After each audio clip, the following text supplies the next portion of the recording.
தண்ணீர் மிகச் சிறப்பான தண்ணியாக இருக்கிறது. அப்படி ஒரு ஏரியாக இருக்கிற 17 ஏக்கர் பரப்பளவு கொண்ட ஏரி மிச்சம் மீதம் போக தற்போது 7.30 ஏக்கர் பரப்பளவிலே அந்த ஏரியிலே நீர் தேங்கி இருக்கிறது. அதை மண்மூடி அழிக்கின்ற ஈனச் செயலை செய்கின்றீர்களே மாவட்ட நிர்வாகம், ஆட்சித் தலைவர், வருவாய்த்துறை என்ன பண்ணிட்டு இருக்கிறீங்க?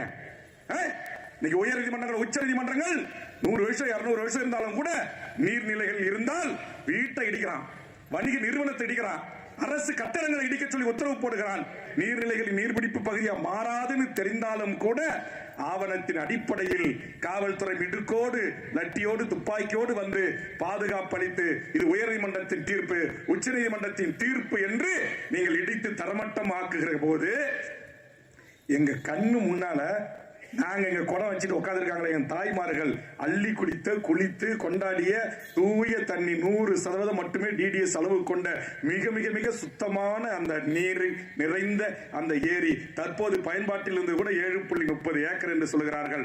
இங்கே நம்முடைய விவசாய சங்கத்துடைய பிரதிகள் 17 ஏக்கர் என்று சொன்னார்கள். ஆக 17 ஏக்கர் ஏரிய நீங்க அங்க இருக்கிற மேக்னசைட் வெட்டி எடுக்கப்பட்ட மீதம் இருக்கிற அந்த துகள்களையும் மண்ணையும் கொண்டு அதை நிரப்புகிறீர்கள் இயந்திர லாரிகளை வைத்து.